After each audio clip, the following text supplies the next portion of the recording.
Ei, gente, sejam muito bem-vindos a mais um programa Beleza no Comum.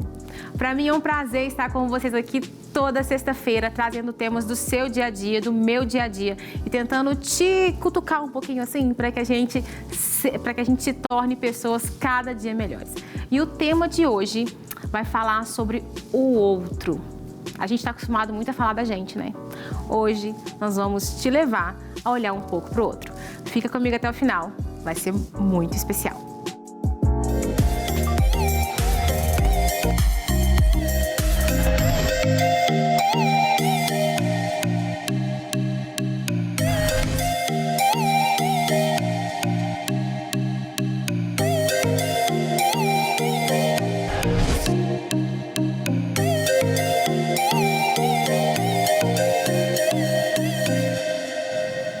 Bom, eu volto então com vocês aqui no nosso momento de reflexão. E o nosso momento de reflexão de hoje, eu separei um texto bíblico. E é um texto forte. Acompanha comigo. Então, dirá o rei aos que estiverem à sua direita: vinde, benditos de meu Pai, possuí por herança o reino que vos está preparado desde a fundação do mundo, porque tive fome e deste-me de comer. Tive sede e deste-me de beber. Era estrangeiro e hospedaste-me. Estava nu e vestiste-me. Adoeci e visitaste-me. Estive na prisão e você foi me ver. Então os justos lhe responderão dizendo: Senhor, quando te vimos com fome e te demos de comer, ou com sede e te demos de beber? E quando te vimos estrangeiro, te hospedamos, ou nu e te vestimos? E quando te vimos enfermo ou na prisão e fomos ver-te? E respondendo, o rei lhes dirá: em verdade vos digo que quando o fizestes a um destes meus pequeninos irmãos, a mim o fizestes. Olha só, e se você continuar lendo, você vai ver que Jesus fala também que aqueles que estiverem à sua esquerda vão procurá-lo e ele vai dizer: bom, aparta de mim porque eu não vos conheço. Porque quando eu tive fome, você não me deu de comer, quando eu tive sede, você não me deu de beber. É um texto forte, não é? Jesus pegava pesadíssimo. E olha, o nosso papo de hoje tem como título o serviço como método. Como método de quê? Como método de vida, como vivência. O serviço, o que é o serviço? É você fazer algo para alguém que não é você mesmo, né? Você faz algo, você gasta o seu tempo para alguém que não você mesmo. Numa sociedade como a nossa, que é uma sociedade do selfie, do Instagram, do Facebook, a gente não está acostumado a olhar para o outro. A gente está muito ocupado com a nossa câmera frontal voltada para nós mesmos. Então, olha, esse papo vai ser muito importante. Eu tenho uma convidada aqui super especial, uma missionária que tem uma história linda de vivência de campo para contar para a gente. E é para te desafiar a começar a olhar um pouco mais para o lado. Fica comigo, nós vamos começar agora a nossa roda de conversa.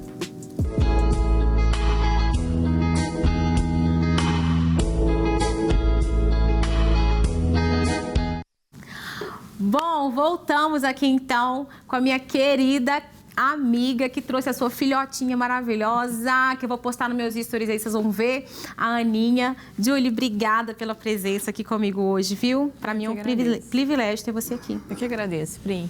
Eu tenho certeza que você vai acrescentar super no nosso bate-papo, assim, contando um pouco das suas vivências, da sua própria vida, do seu testemunho, né? Tem até algumas fotos que a Julie trouxe pra gente poder ver das coisas que ela já fez, da vivência dela mesmo, assim. E é bom a gente, eu falei ali na reflexão, é bom a gente começar pensando e indagando isso. Bom, numa geração que vive pra si, que tá com as câmeras do celular voltada para si mesmo, né? Como que a gente vai olhar para o outro, né? Então, em um tempo como o nosso, Julie, onde as câmeras estão voltadas para a gente mesmo, como encontrar o outro? Como olhar para o outro? Então, eu acho que falar sobre o outro e principalmente como é que a gente lidar com isso hoje em dia, né? Como você falou, que a gente está tão acostumado a olhar para a gente mesmo, como cristãos olhando para Jesus. Né? Jesus gastou a sua vida com pessoas. Né? Na Bíblia a gente vê isso, Jesus lidando com todos os tipos de pessoas. Então, a partir do momento que a gente olha para Jesus, a gente consegue também enxergar o outro. Né? Existe um versículo que fala: onde está o teu tesouro, ali está o teu coração. Então, eu acho que a partir do momento que a gente sonda o nosso coração e olha para Jesus, a gente consegue nos encontrarmos nele e também ser direcionado para o outro.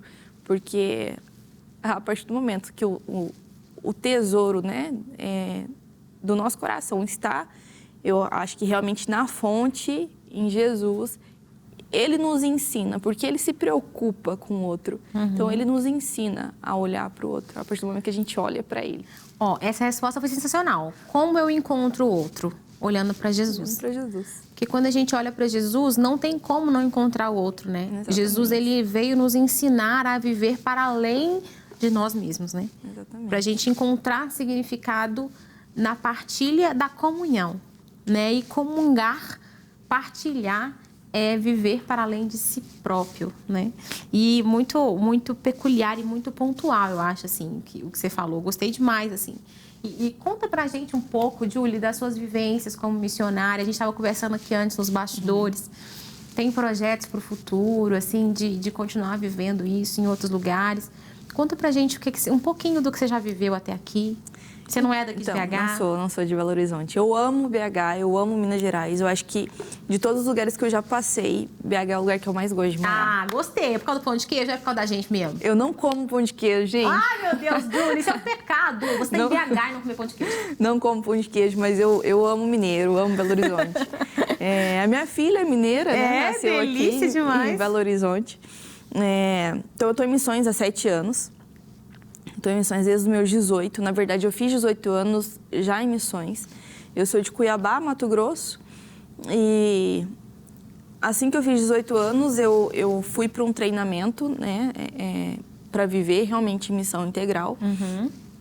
E após esse treinamento, após concluir o treinamento, eu decidi e, na verdade, eu ouvi aquilo que Jesus já tinha falado comigo há muito tempo atrás, sobre essa vida em missão integral. Então, eu só correspondi a isso que ele já havia falado comigo e decidi realmente me manter em missão integral, né?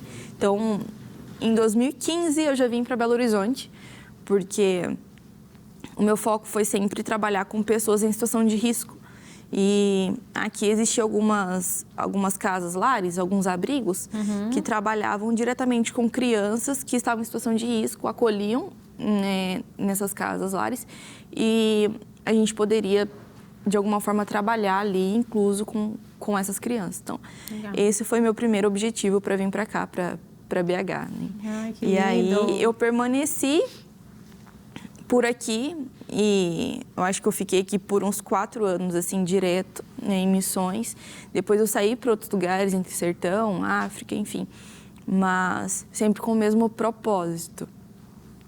E dentro disso, existem várias histórias, né, tipo, marcantes. Eu acho que é bem difícil para mim escolher quais histórias eu posso falar assim, né? que me marcou. Porque dentro da missão, principalmente aqui em BH, que a gente trabalhava com missão urbana, eu atuava em muitas áreas assim da vida do outro, né? Desde eu trabalhei diretamente aqui com a população em situação de rua, crianças e adolescentes em abrigos e em socioeducativos, né? Sistemas educacionais. As pessoas em situação de rua, Julie, têm um desafio, né? Porque eu não sei, assim, eu não tenho experiência para dizer, você pode me dizer melhor. Tem um desafio de que muitas vezes elas estão naquela situação por escolha própria, não é isso? Assim, isso, e como que você... Porque, assim, às vezes uma pessoa que não tem comida em casa, você leva comida, ela não está naquela situação porque ela escolheu estar, né? Sei lá, um refugiado não está naquela situação porque ele escolheu estar. Às vezes as pessoas que estão na rua estão ali porque elas escolheram estar ali. É um desafio gigante, não é? Com certeza. Assim, eu acredito que existe muita coisa por trás, né? Não só das pessoas que estão em situação de rua, Mas eu acho que quando a gente olha para elas como pessoas, a gente consegue se colocar no lugar. Porque, vamos supor, nós como pessoas que vivem uma vida social normal ou comum, a gente tem alguns atos que são, né, tipo, reflexos de algumas faltas que nós tivemos no passado ou de trauma mesmo, sabe? E quando a gente lidar com essa falta, a gente sabe de onde veio. A gente fala assim, não, poxa, mas eu faço isso porque eu não tive isso. Então, e é muito mais fácil também para mim olhar para você e falar bem assim, não, a Pri, ela faz isso, mas porque ela não teve isso ou porque sobrou isso para ela. A gente consegue justificar essas pequenas faltas de pessoas que são próximas da gente, que a gente ama, que a gente troca. Mas quando são com pessoas que não fazem parte do nosso ciclo, a gente costuma olhar e falar bem assim, não, tá ali porque quer, é um drogado. Muitas vezes eu estava servindo alguém na rua, porque quando a gente ia para as ruas, principalmente, eu esquecia, assim, da vida. Então, eu sentava ali na calçada com eles, a gente cantava música, tem um vídeo também no meu Instagram, da gente levava caixa de som e microfone, e aí disputava o microfone, quem é que estava cantando, quem é que ia cantar. Você estava se fazendo presente para aquelas pessoas. A gente se relacionava, sabe? Existe um relacionamento. As pessoas que eu conheço aqui em Belo Horizonte, que são próximas a mim, que não são missionários, são pessoas em situação de rua. A gente vive um relacionamento tão relacionamento que eles passam a ser parte da nossa casa, sabe? Onde as pessoas em situação de rua, que eu acompanho, e as pessoas que estão nos socioeducativos, né, nos sistemas prisionais, eles pedem para ser padrinhos ou madrinhas da minha filha. Então, são pessoas muito próximas. E são sabe? pessoas que têm você, vamos assim dizer, como uma referência, uma relação afetuosa com você, né? Porque eu acho que você conseguiu enxergar o ser humano que existe em cada uma dessas pessoas nessas situações de rua. Inclusive, a gente está falando de situação de rua aqui, que é um chamado específico da sua vida missional, mais urbana ali, né? Sim. Mas existem várias probabilidades de ações missionárias, mas eu chamei a Julie muito intencionalmente para que a gente falasse dessas missões urbanas, porque são coisas que a gente pode fazer. São coisas de que eu que estou aqui apresentando o programa, você que está aqui participando e quem está assistindo a gente em casa pode fazer. Não é, Julie? Sim. Tá próximo. Tá ali, né? Tá ali do outro lado da rua. Então, tá realmente muito próximo. Mas eu acho, Pri, que é lamentável, muitas vezes, o olhar que nós temos para o outro. Eu me recordo de inúmeras vezes, quando eu estava ali fazendo alguma coisa, tinha uma pessoa em situação de rua passando mal, e aí eu estava ali ajudando ela, e aí passava, porque era na calçada, né? Então, tinha muita gente transitando. Aí, quando passava alguém, falava bem assim, mas para que você está fazendo isso? Já ela vai estar aí de volta. Ou a pessoa estava passando mal. O normal é a gente ajudar, né? Se seja cristão, não sendo missionário, não sendo, o normal é ajudar. Não importa se realmente está em situação de rua ou não está. Mas, quando me viam ali, fazendo o que era para ser normal, as pessoas falavam assim, mas logo ela vai estar aí de volta. Por que você está fazendo isso? Ela é usuária de droga. Então, eu acho que a gente ainda tem esse olhar de que o outro não vale a pena. E esse olhar, talvez, de que não vale investir no outro, Julie, é porque a gente ainda se vê melhor, né? Com certeza. É porque ainda tem aquelas pontas de orgulho no nosso coração que fazem com que a gente ache que nós somos melhores porque nós estamos numa situação diferente, né? E nos impede, nos afasta dessas pessoas de conseguir enxergá-las enquanto seres humanos, porque Deus amou o mundo. Deus não amou as pessoas limpinhas e cheirosas que têm as suas casas para dormir, as suas camas quentes.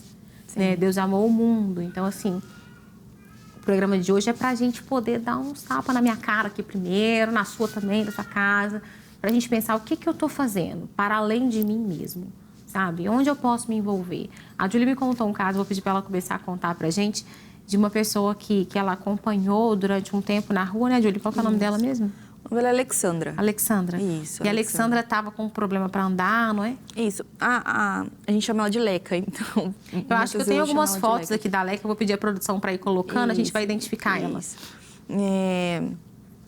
Desde quando eu cheguei, o líder da base, né, o Anderson, era o líder da base que eu servia, junto a Jocum. E desde quando... Essa aqui é a Leca, né? Isso, essa é a Leca. Desde quando eu cheguei, e era nessa calçada, assim, que a gente ficava. Uhum. E desde quando eu cheguei aqui em Belo Horizonte, a gente teve uma conexão muito legal. Esse aí é um aniversário, a Júlia vai contar, tá? Só pra vocês verem as fotos, gente. O aniversário que a gente fez dela. Essa aí já é outra pessoa. Essa é uma outra pessoa. Mas, desde quando eu cheguei aqui, a gente teve uma conexão muito legal. Então, a gente se aproximou muito. E algumas pessoas missionárias também que trabalhavam junto com a gente, falavam que, na verdade, meu ministério não era trabalhar com pessoas em situação de rua. Meu ministério era cuidar da Leca. Porque... Você passou muito tempo com ela? Porque eu passei muito tempo com ela. E ela tinha 28 anos na época, morava na rua desde os 4, desde os 5. Uau! E ela aprendeu a olhar o semáforo, onde quando tivesse verde ela poderia passar, atravessar a rua. Mas ela olha para o maior, que é o dos carros. Então, todas as vezes que abria o semáforo para os carros, ela passava e ela era atropelada. Então, ela tinha a perna dela quebrada em várias partes. Nossa. Em várias partes. E quando a gente se conheceu, ela estava numa cadeira de roda. E aí, depois ela foi atropelada de novo. E essa era a vida dela. Mesmo a gente ensinando sobre a coisa básica, né? Como atravessar a rua, uma hora ou outra ela era atropelada.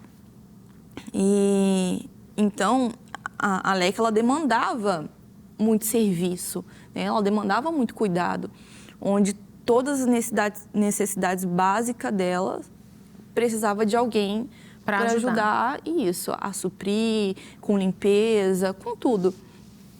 E nós fazíamos isso, né? Mas eu fui a pessoa que fiquei mais próxima da Leca. E teve um período que ela estava muito, muito, muito mal. Ela não andava mais e também não estava mais na cadeira de roda. Ela só se arrastava, assim, tipo, assim na calçada, sabe? Uhum. E ela estava numa situação onde nós, que olhávamos para ela, a gente achava que ela não ia resistir mais, sabe? Uhum. E ela já tinha vivido a vida da rua, né? Sim. Até quando você olhar para uma pessoa assim, de fora, você falar que aquela pessoa escolheu viver isso. Como que uma pessoa escolhe viver isso, né? Uma pessoa, ela foi mandada embora de casa com 5 anos de idade, porque Nossa, a mãe Deus. também era viciada. Então, foi isso que ela conheceu. E a gente achou que ela não ia realmente resistir. E estava chegando o aniversário dela e ela é apaixonada pelo Cruzeiro. Ei, Leca! Leca, nós estamos ruins hoje, mas nós vamos melhorar. Ela é apaixonada pelo Cruzeiro, de pegar as moedas que ela tinha para ir na banquinha de jornal e comprar para saber do Cruzeiro. E aí eu comecei a mandar várias mensagens para todos os jogadores de futebol do Cruzeiro, enfim, para todo mundo. E aí, na época, o goleiro do Cruzeiro me respondeu. Na verdade, ligou na base missionária. Que legal. E falou que tinha visto a minha mensagem, que queria conhecer a Leca, que era pra gente ir. Então, a gente fez o aniversário dela, ela conheceu todo mundo do Cruzeiro. E alguns dias depois, ela estava na rua, né, onde ela realmente morava. E numa noite, alguém passou lá, jogou thinner e colocou fogo nela. Meu Deus do céu. Meu Deus. Então, quando a gente achava que não poderia acontecer mais nada, colocam fogo nela. Meu Deus. E ela se queimou inteira, assim. E a gente foi pro hospital. A gente realmente achou, mais uma vez, que ela não ia resistir. Mas eu tenho certeza que... eu acredito que, muitas vezes, a gente realmente chega no final da gente mesmo. Até para a gente estar sensível ao que Jesus pode, aonde Jesus pode se revelar pra gente, sabe? Isso. Então, depois de todo aquele evento, a Leca, ela foi para uma casa de acolhimento, ela aceitou ir para uma casa de acolhimento. Graças a Deus. E ali ela ficou. Então, depois de tudo que já tinha acontecido na vida dela, muitas pessoas passaram e somaram na vida da Leca. E eu fui a pessoa que eu pude somar na vida dela também, mas ver ela saindo dali. Saindo da rua, né? Isso, indo para essa casa. E eu lembro que teve uma vez que eu estava voltando para Cuiabá para passar o Natal e o Ano Novo com a minha família. E aí eu estava no avião e eu era muito nova, né? Eu tinha 19 anos. Tipo, já tinha passado um ano que eu estava aqui, então eu estava indo com 19 anos. E indo, eu pensei, tô indo para minha casa novamente, passar o Natal, o Ano Novo, vou voltar para Belo Horizonte depois. Mas, poxa vida, eu não fiz nada da minha vida. Tipo assim, eu não tenho nada. Eu não tenho carteira de motorista, que normalmente a gente faz com 18 anos. Eu não tenho nada. As roupas que eu tinha eram roupas ganhas, né, de doações. E o que eu tinha mesmo, que era meu, era um jogo de lençol da cama, que não era minha, que era da base. Então, eu pensei, o que eu fiz na minha vida esse ano inteiro, já que eu não tenho nada? E, normalmente, quando a gente volta para o nosso ciclo, a gente pensa nisso, né? É normal, inclusive, muitas vezes a gente deixa de fazer para o outro, porque a gente pensa naquilo que a gente pode produzir para a gente mesmo. Então, eu comecei a me questionar e eu fiquei muito triste, porque eu não tinha nada, eu não conseguia me ver com nada, não conseguia me ver formada em nada em relação à acadêmica. E me bateu uma crise, assim. Um desespero. Meu Deus. Para onde é que eu tô indo? No meio do chamado. Normal, né? Quem nunca? Olhando para a janelinha do avião. E a partir desse momento que eu fiquei ali naquela crise, onde eu não tinha nada, não era nada, eu ouvi muito audível, assim, a voz de Deus falando assim que não era sobre o que eu poderia ter, mas aquele ano o que eu tinha feito era me dedicado realmente a uma pessoa. E não tem nada que pague isso. Não tem carteira de motorista, não tem nada, porque tudo aquilo que a gente junta aqui vai ficar aqui. Mas aquilo que Jesus pôde fazer na vida dela através da gente é algo que vai ser eterno. E é eterno. E assim, Julie, nossa Deus, eu não sei nem se eu vou falar mais algumas coisas, assim, eu não tenho muito o que falar diante de alguns testemunhos como esse, assim, sabe? Eu queria ler um trecho rápido de uma letra do Marcos Almeida, aquela música Deus, onde estás? Sim. Ela é tão linda, né? Ele fala, Deus, onde estás? Eu te procuraria na porta dessa rua. Deus, onde estás? Olha o que eu vejo agora. O menino dançou sem roupa. O menino botou na boca um doce com gosto de fel. Deus, onde estás? A igreja arrancou o sino, o homem esqueceu o menino, fez castelo de ouro e prata e perdeu a vida. Isso ilustra o que a Júlia acabou de falar. Nós, às vezes, estamos fazendo castelo de ouro e prata e estamos perdendo a nossa vida. Estamos perdendo a vida do outro, porque a gente não consegue ir para além do nosso próprio egoísmo, né, Júlia? Sim. Então, o nosso programa de hoje tem como intuito te desafiar, me desafiar, a olharmos para o lado. Onde a gente pode somar? Todo mundo pode fazer alguma coisa em algum momento. Todo mundo pode. Então, que você possa refletir sobre isso. Ore, pergunte a Deus, o que você pode fazer para somar na vida de alguém? Porque Jesus virá. Enquanto noiva, nós precisamos estar preparados. Mas Ele só virá quando a noiva estiver adornada, com as vestimentas e com o serviço necessário para que o outro veja Ele em nós. Eu já coloquei as minhas vestes brancas, estou só te esperando, vem vamos dançar. Maranata,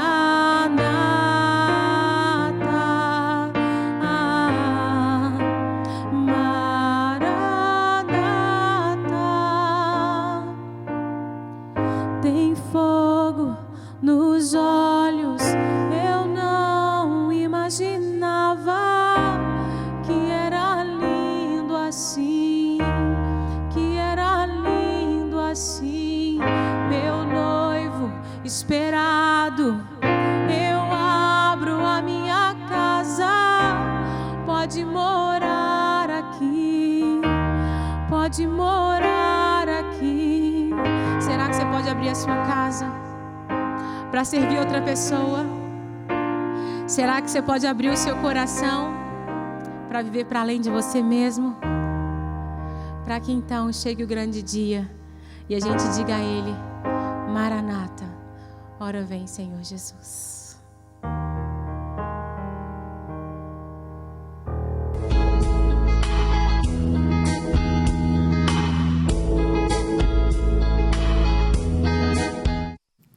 Bom, gente, e no nosso quadro Dê o Like de hoje, eu quero te incentivar a seguir alguns perfis. Um deles é o da Julie, que já apareceu para vocês aí. Acompanhar algumas coisas que ela faz enquanto missionária. Ela sempre dá alguma dica também de alguns outros projetos que ela conhece ou que ela serve também. E outro ministério é um ministério da nossa própria igreja Alagoinha, o Ministério Terra Fértil. Coloca aí, @terrafértil.org. Tá? Vai aparecer para vocês rapidamente aí no Google um ministério da nossa própria igreja. E ele trabalha de forma urbana também, fazendo ações em escolas públicas da nossa cidade de Belo Horizonte. Você que está fora de BH, fora de Minas, procure algo aí na sua cidade para que você possa somar, para que você possa viver para além de você mesmo. Tem tanta coisa legal acontecendo, gente. Eu poderia citar aqui muitas outras coisas, mas assim, o intuito é te tirar da cadeira para que você possa servir outra pessoa.